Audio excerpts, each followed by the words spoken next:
Hierdie is Sê dit soos dit is.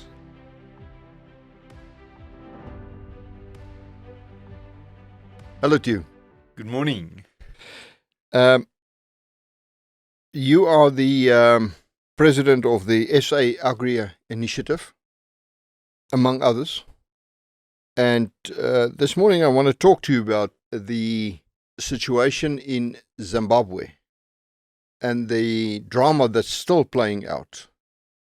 And we talk about it in the light of the attack on property rights in South Africa. That makes the story of Zimbabwe, our neighboring country, very relevant.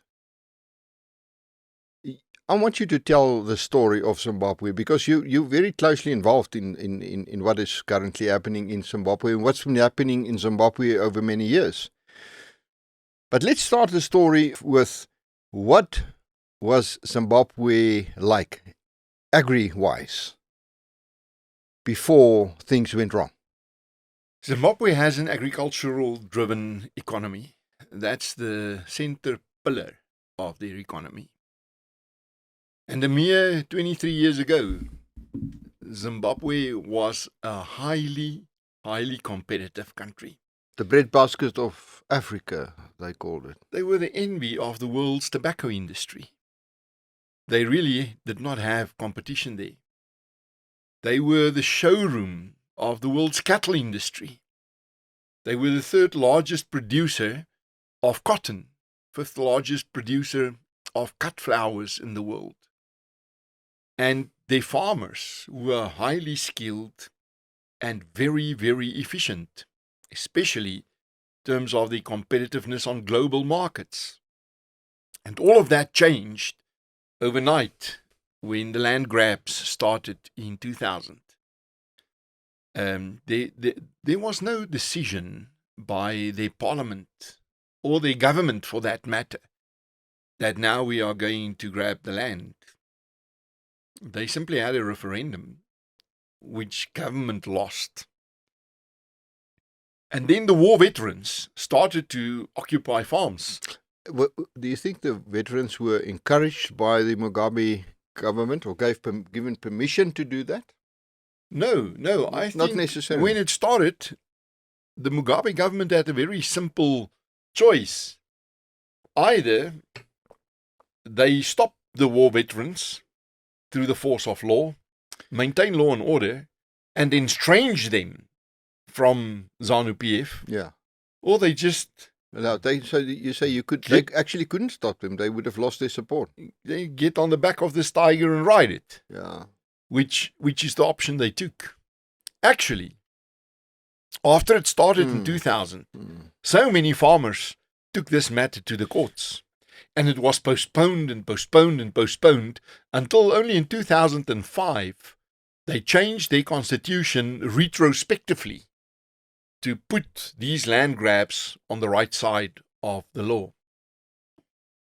You know, and if you look at Zimbabwe today, they did not have a civil war like we've seen in Angola or Mozambique, which destroyed the infrastructure, the bridges, the electricity supply. There were a bush war, but it's not in the Mozambique and Angola style. That was prior to 1980. Yeah. After that, Zimbabwe actually grew its economy remarkably. So that country can really turn on a tiki. Yeah, yes, things are dilapidated now. There's a lot of maintenance that needs to be done, but it's not been destroyed. You fix the policy environment in Zimbabwe, and it will not take them longer than 2 or 3 years to be as competitive as they used to be. They lack now is experience, expertise, young people with the right skills, equipment to turn it around, because it's a generation later. This battle for the integrity of title deeds has been fought on many fronts. In a sense, everything which we fear might happen in South Africa has already happened in Zimbabwe. And there's this notion that we are on the same trajectory as Zimbabwe. Now, Gerhard, I don't believe that. I go there often. I'm very much involved in the debates around compensation. As you said today in SAAI, we represent at least 4 times more members than all the other farmer structures in and outside Zimbabwe together. We are by far the largest voice for those who lost their title deeds. We maintain a good relationship. We are within hearing distance of both the Zimbabwean government and the war veterans. You know, if you want to solve the problem, that's where you need to start. And why I don't believe that we are on the same trajectory in South Africa, as a number of reasons. First of all, we have a few things which Zimbabwe never had. The most important is we have an example right on our doorstep of how not to do it. We can see where this road is taking us. And although my family who lost land there and many of the farmers in Zimbabwe often say to me, this argument can only be valid if a majority of people in South Africa have soft ears for the voice of reason. My reply is, if a majority of people in South Africa do not have soft ears for the voice of reason, then we never had a future in South Africa, and I refuse to accept that. But also, we still have a free press. Our journalists are not being thrown in jail without trial for writing the truth and for questioning harmful policies. And we still have institutions, strong civil society institutions, can push back. One of the reasons why we grew so rapidly in Zimbabwe and why literally more than 1,000 of farmers joined us overnight is that it is a very suffocating environment in Zimbabwe in terms of intimidation. There's nothing strange for the police to burst into the kitchen and arrest people for the stance they would take. They have even outlawed criticism against government a month or two before the elections, which, as you know, at least SADC, apart from South Africa, has consensus that this election was stolen again. I was there in 2008. I was an election monitor in 2008. I saw those elections of 2008 being stolen too.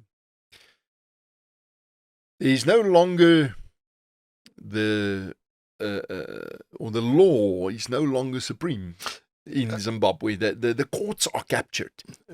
I just want to interrupt you. When you say you saw the election stolen, what do you mean with that? I wasn't a monitor for the elections there. Yeah. So I moved around from ballot booth to ballot booth. We attended the mass meetings of the political parties. At the time, it was still the MDC of Morgan Tsvangirai. We saw how intimidation happened in and outside the ballot booths. As a South African delegation there, we actually said to each other, wow, have you also seen what happened at the ballot booths? Clearly ZANU-PF lost this election. And then came the result. I think it took about 6 or 8 weeks before the results were made known, for a very good reason. The results came and ZANU-PF won it again. And the whole world shook its heads. Now, you know, when it happened, when they started taking the farms, many farmers fled the country. Many farm workers fled the country. Even today, you know how many Zimbabweans tried to eke out a livelihood here in South Africa, also in Botswana. You run into them all over Namibia. But remember, Zimbabwe did something right with education, eh? Just look at the quality of the human capital that comes from that country. Unfortunately, Zimbabwe does not have the benefit of that excellent human capital. Yeah. But then, when these farmers could no longer take their case to courts, when they exhausted all the local remedies, they took it to the SADC tribunal. And next week it will be 15 years since that tribunal made its judgment. And it declared this land grabs illegal, contrary to the SADC agreement. They really lambasted the Zimbabwean government. And instead of turning the decisions around, the Zimbabwean government conspired with the South African government and other governments in SADC to disband the tribunal. Now, this might seem a little harsh for me as a South African farmer to say, but I'm simply quoting the judgment in the South African Courts of Appeal. Our courts eventually ruled that there was a conspiracy amongst heads of state in SADC to disband the SADC tribunal, closing thereby the doors of justice for the Zimbabwean farmers.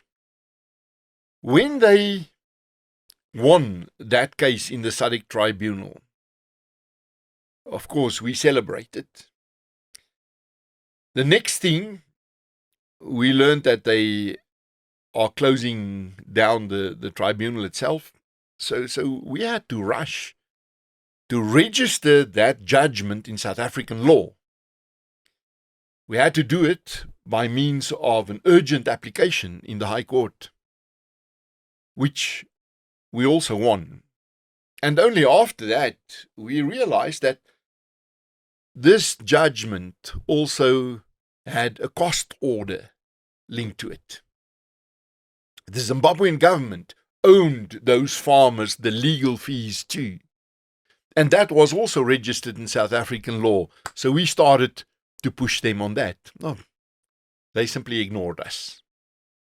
Until finally, we attached some properties of the Zimbabwean embassy. They still ignored it.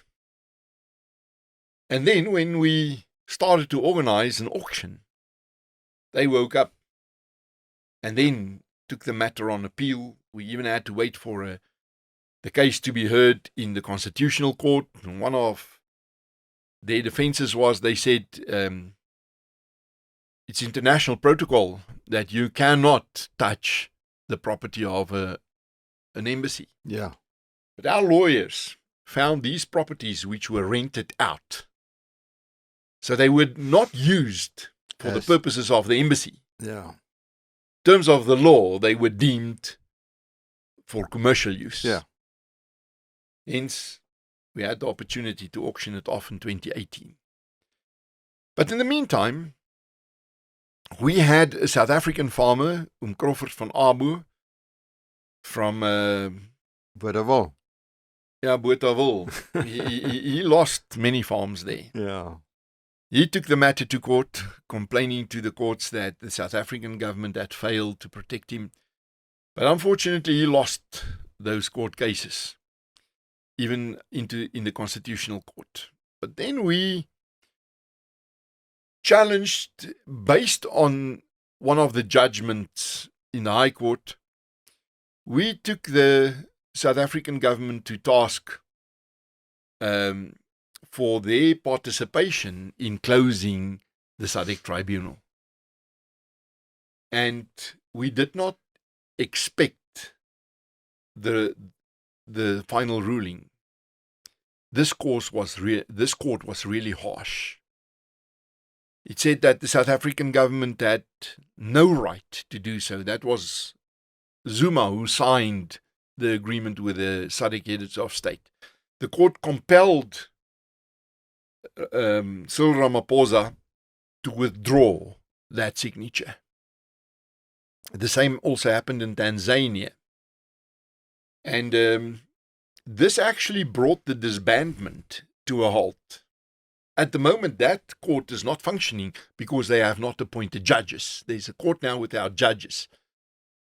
and this is probably the next frontier, we will have to start to push SADC to reappoint judges so that this court can function again. But this is a sad part of the history of SADC, that we allowed the doors of justice to be closed. But then, in 2014, the reason I was involved was I was at the time the president of SAAI, the Southern African Confederation of Agricultural Unions. I served there as president also for 5 years. And in SADC, we have this gathering of farmers' leaders, literally from Cape Town to Lake Victoria and from Mauritius, Madagascar to Namibia. My colleague from Zimbabwe, the president of the farmers' organization representing the beneficiaries of land reform, he's from Matabele land. He came to me and said that the old man wants to speak to you. He wants to compensate the farmers. Mr. Mugabe himself. Yes, yes. And you see, in the meantime, the USA had introduced trade restrictions against Zimbabwe in a law called ZEDERA, which was sponsored by Hillary Clinton and Joe Biden at the time. And ZEDERA is really standing in the way of the wealthy people in Zimbabwe to do international business. And they understand, Mugabe understands, that there is no way they can repair their economy until such a time that they have compensated the farmers. But he had very strict rules around this thing. He did not want to lose political face. He also wanted me to find out whether the British would still be prepared to pay their 50%. And all of this happened in a conversation between yourself and him? Yes, and a president of the Zimbabwean Farmers Union. Yeah, the three of you. Yeah. And Minister of Finance at the time. So we then had a workshop with all the Zimbabwean farmers' organizations. There were 4 of them. And said, instead of just saying compensate, let's design a strategy for the recovery of the rural economy, of which compensation is only one aspect. But it's also putting capital back into the sector, reviving the land bank, making the land bankable again, investing in key processing plants to enhance the value chains, re-establishing the markets, creating jobs where they needed most in the deep rural areas. But then on the 11th of November 2014, I received a letter from the then president of the CFU, the White Commercial Farmers, to say that you don't have a mandate for this. Stand back. And my colleague, the Secretary General of SAAI, also said to me, he's a Zimbabwean himself, he said to me, Theo, back off. Let's stand back. This is our members, and let them run their own affairs if they so wish. But at least we knew that Mugabe had the intention to put compensation on the table. And then they continued with this broad rural development strategy. And although he had a number of questions about it, he seemed to be okay with it. We were very positive that by the end of 2017, beginning of 2018, there would be something on the table. But then we saw the coup d'etat, and Mugabe was out, and we had to start from zero again. Now, every year in January, there's the Green Week in Berlin. And along with the Green Week, you have the Global Forum for Agriculture. It's a meeting of ministers of agriculture from across the globe. That year, there were 86 ministers of agriculture, and they sit around a big oval table hosted by the German Minister of Agriculture, who was then Julia Klugner. But they sit in alphabetical order. So the last one is Zimbabwe. And then there were these 4 representatives who were not ministers of agriculture, being myself as the voice of World Farmers Organization, and next to me, the World Bank, and then IFAD, the International Fund for Agricultural Development, and then the FAO, the Food and Agriculture Organization of the United Nations. So I greeted Minister Perrin Shiri. He was an air marshal in the Defense Force of Zimbabwe. I've met him before. And I greeted Martin van Nieuwkoop, who was the new manager at the agricultural division of the World Bank. He's a Dutch guy. And I introduced them to each other. And the next thing, Minister Shiri pumped me with his elbow. Invite this guy for dinner tonight. But Martin said, I'm not hungry, thanks. So the minister said, lunch. He said, I'm not hungry. So I asked him, can we go to a coffee shop? I'm not thirsty. He said, we will have coffee outside. If you want to say something to me, let's quickly meet during the coffee break. Okay. But there was not much time because many other people wanted to corner him too. And eventually when me and Minister Shiri had the opportunity, Minister Shiri said to him, as government of Zimbabwe, we decided to compensate our farmers and we simply don't have the money. You can do something for us. What should we do to get you to assist us to compensate our farmers? And the World Bank said to him, nothing. You shouldn't have done it in the first place. You see, you are talking to me as a banker. I'm not in welfare. As a banker, I look at 3 things. I look at your ability to repay me. Then I look at your track record of repaying me. Then I look at the political and economical stability in your country to make sure that you'll be able to pay me 10 or 15 years from now. And you don't meet any of these criteria. So the short answer is no. And then he walked away. But a little later, it was on the 29th of July 2020, he organized for this event where they signed a compensation deal called the Global Compensation Deal.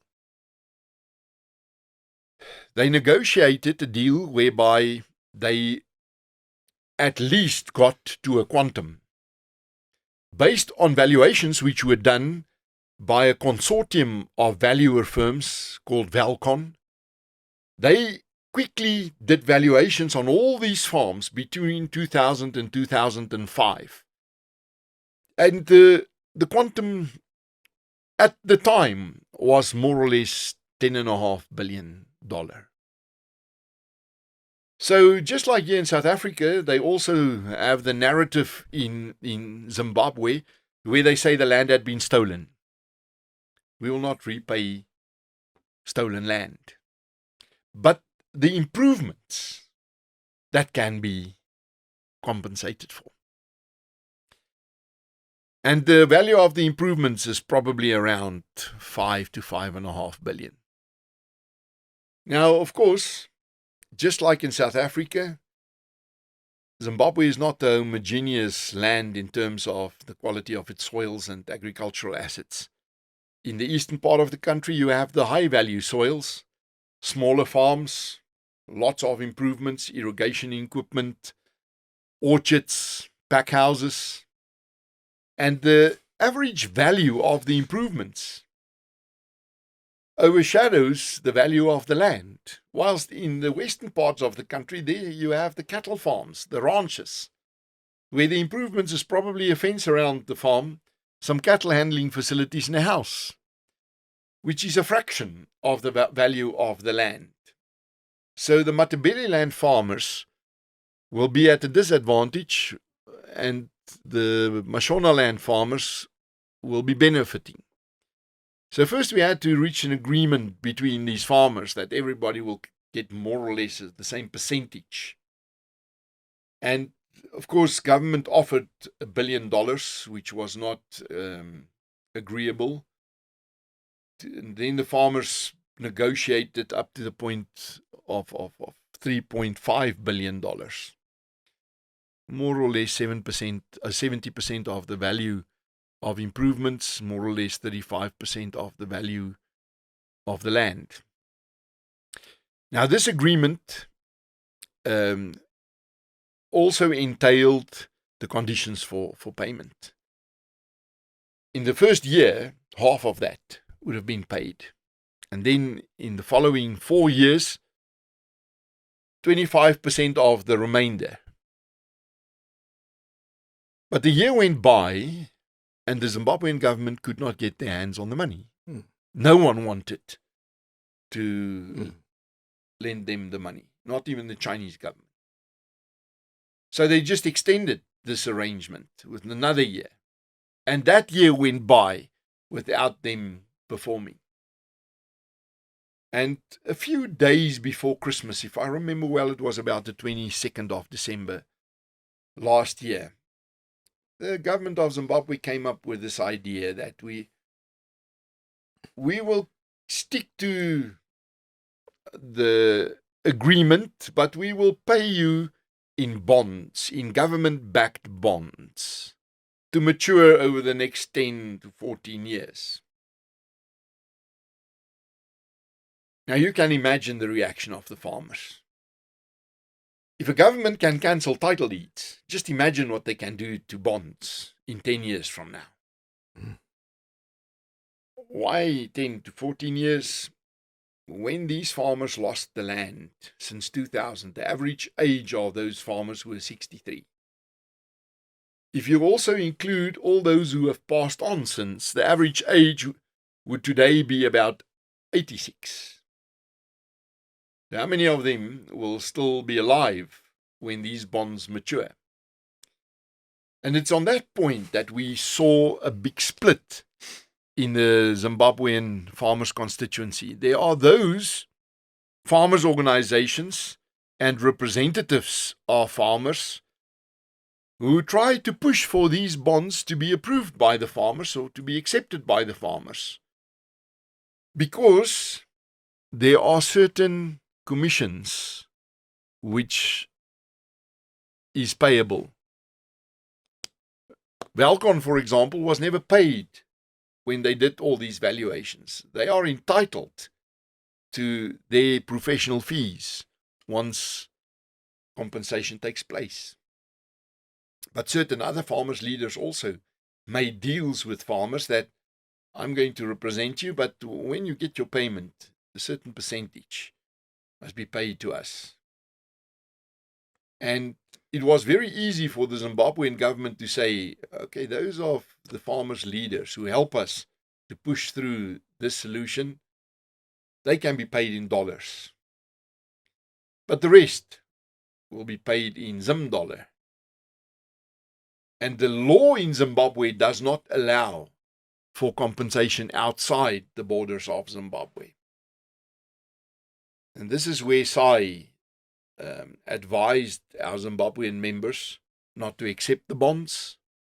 It put us on a crash course with other farmers' organizations and, of course, with the Zimbabwean government. But our numbers grew out of all proportion and much wider than our expectation. And now, more and more of the other organizations are also approaching us to say, at the end, the best interest of the farmers should prevail. Let's talk about how we can pool our resources and our capacities to push both inside Zimbabwe and elsewhere. Now, we had a tough moment during the G7 meeting earlier this year in Sharm el-Sheikh, when some of the embassies in Pretoria tipped us off that Zadira is at stake because of the geopolitics of the day, with the war between Ukraine and Russia, and the position China had taken, and the discovery of rich resources of lithium and other scarce minerals in Zimbabwe.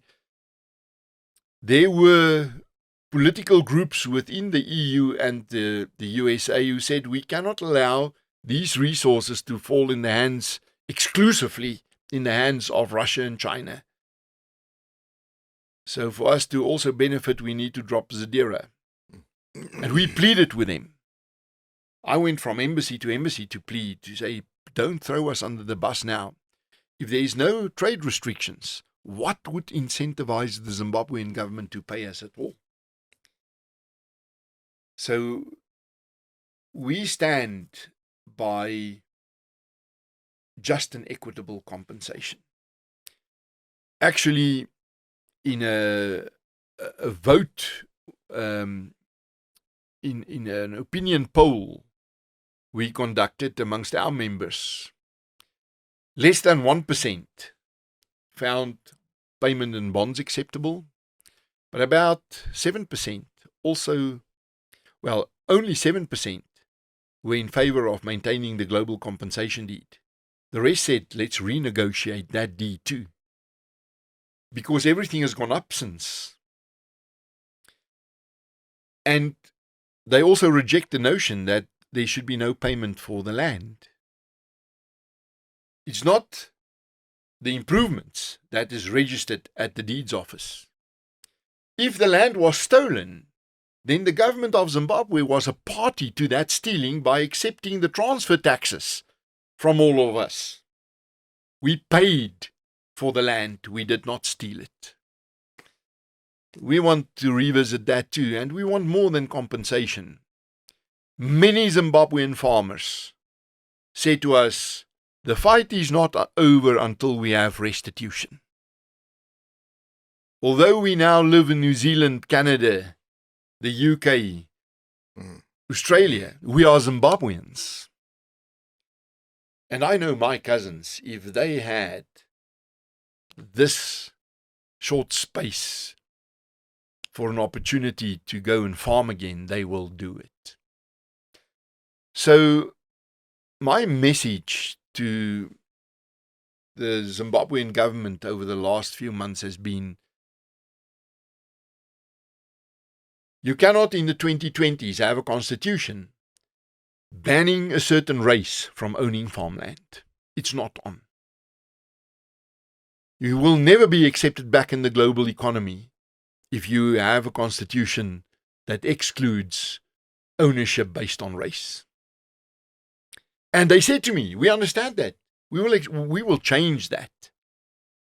I said, if you change that, you cannot stop restitution.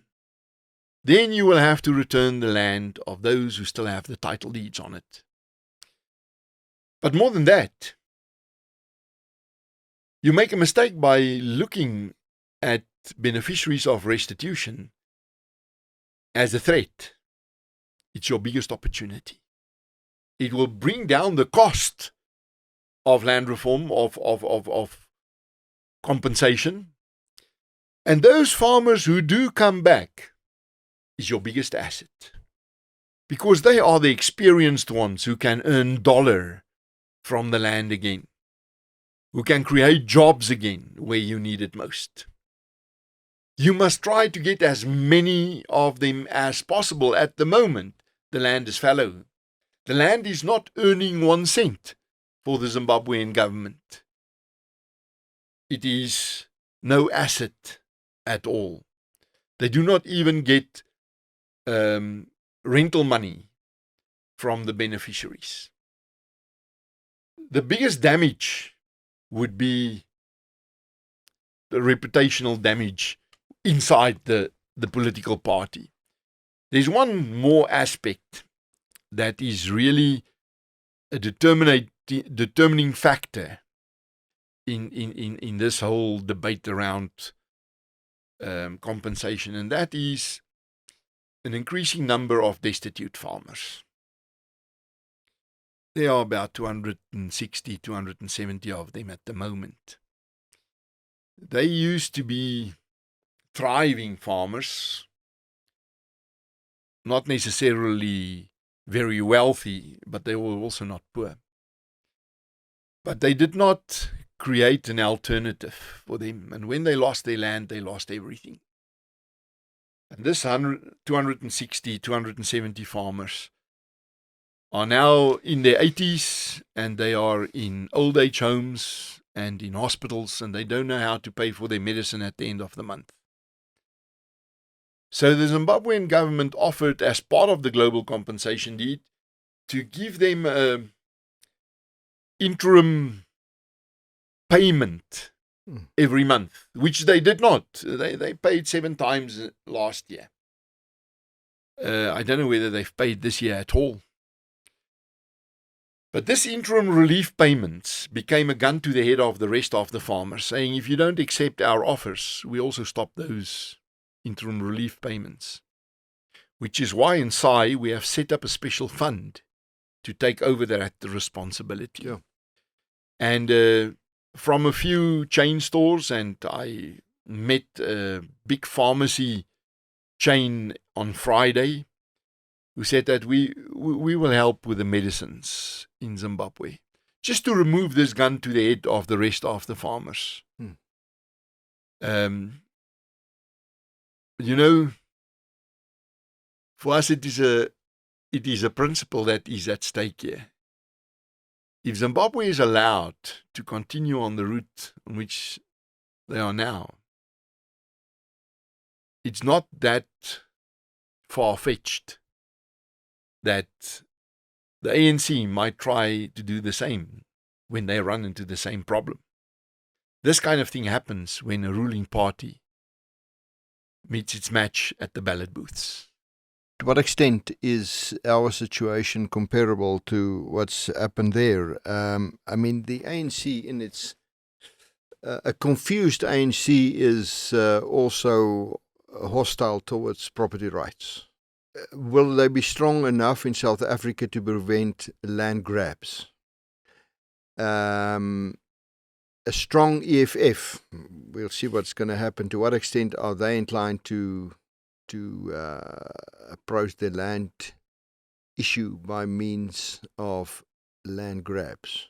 Is the world the global approach towards property rights, which is, I think, a bit fragile at the moment?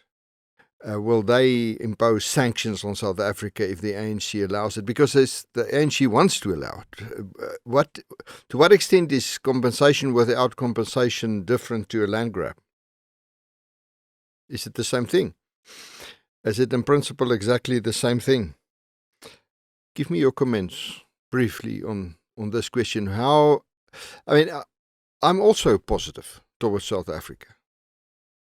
But it's perhaps for different reasons than reading the signs. Me being positive is based on a approach towards life in which I realize that the ability of man to do certain things here are very limited. We will sort a lot of things out. I cannot worry about what's happening in 5 years. I must do what I must do now. So I'm also very positive. That's why I'm sitting here today. If I was helpless, I would have said, it doesn't matter anymore. What lessons do we take from this, and what is the danger? Is the South African government looking at what's happening on the border across the border and say, we'll do the same thing, but we'll do it differently. Just what is the difference between a land grab and expropriation without compensation? It's merely technical, hey? Yeah. In South Africa, I do not really fear a situation where they change our constitution and our legislation to allow for expropriation without compensation. I would rather fear a situation where a wild bunch of looters just run onto farms like happened in Zimbabwe. And what is our... and then you need to get rid of them. And what is our ability to do that? What is the government's ability to do that? And will they challenge that? Farmers are complaining all over the country, but especially in KZN, that fences are being cut and the cattle is being chased on. And the next thing you see, there's a shack. And that the government, the police, is reluctant to intervene. Hence, our close relationship with AfriForum, the relationship between AfriForum and SAAI, entails the creating capacity to assist farmers. Yeah.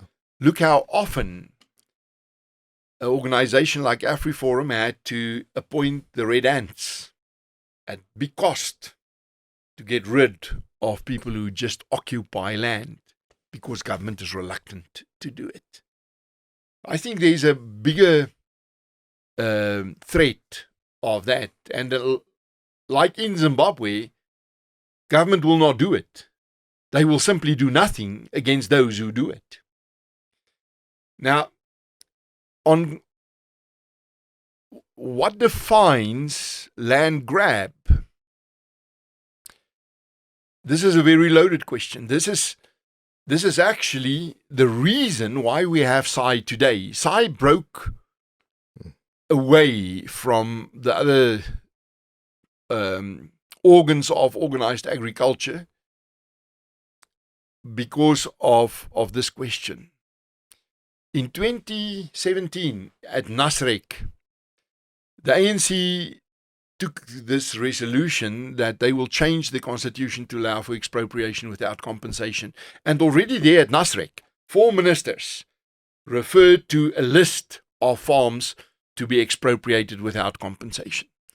And they said there are 196 farms on that list.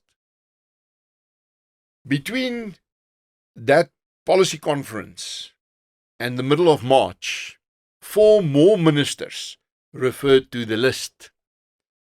And those were most probably farms identified by certain individuals in the ANC which would have benefited from those expropriation.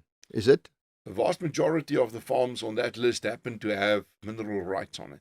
Okay. So, very selective group of farms. So, in the middle of March 2018, AfriForum leaked a list of 196 farms saying, this is it. And the ANC said it's not. That's not the list. Then Agri-SA had a media conference in which they lambasted AfriForum, saying, how dare you publish a list? There are at least 10 farms on that list which are the subjects of a transaction at the moment, and now the buyers will all cancel it. I was then on the management committee of Agri Limpopo still, and in Agri Limpopo we said, this is the wrong question. Don't blame the messenger. What's the moral grounds for passing on this ball to an unsuspected buyer? If you want to be angry with the guy who compiled that list. But the next thing, number 1 on that list, the farm Akkerland of Johan Skuman, on the northern side of the Zoutmansberg, a member of ours. He was expropriated on the day before Easter. on that Thursday. You know, our law says when you receive your envelope, from that moment, you are expropriated. But they gave him a week to remove all his game from that farm and all his loose assets. So we had to start running around to look for a judge to hear us over Easter weekend. And we found a judge who said that Johan is allowed to stay on the farm until the merits of this case has been heard. Mm. But then we didn't have the resources in Agri Limpopo to help Johan with this case. And we went to Agri SA, and they said, no, we're not going to help you. In any way, this is not without compensation. This is about 20% of the value. Sure. He's going to receive about 20% of the value. Anyway, he wants too much. Now, he did not want too much. It was a market-related price. He had valuations for it. And then we had to find that money elsewhere.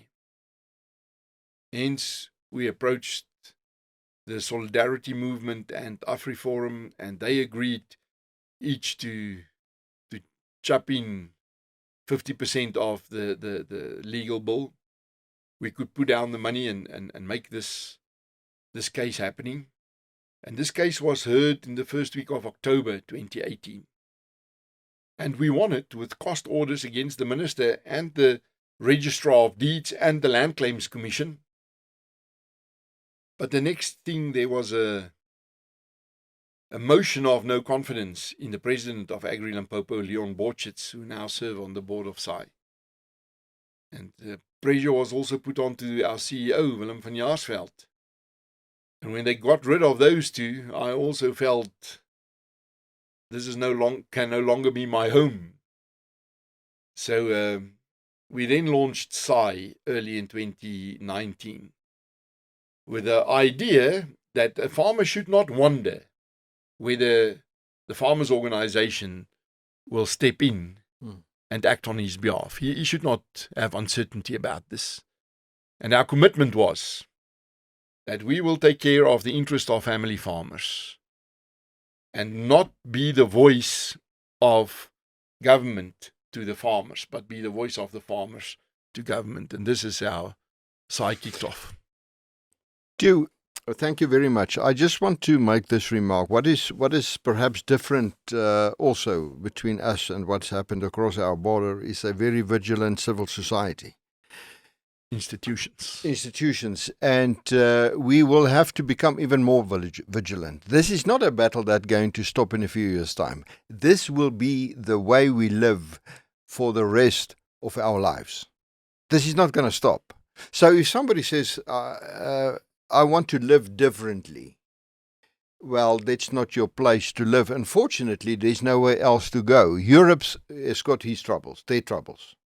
Britain, United States, they have huge problems at the moment. So if somebody says, I'm going to flee to Europe, I'll say, no, rather take this on. We understand this battle, but we'll have to be vigilant.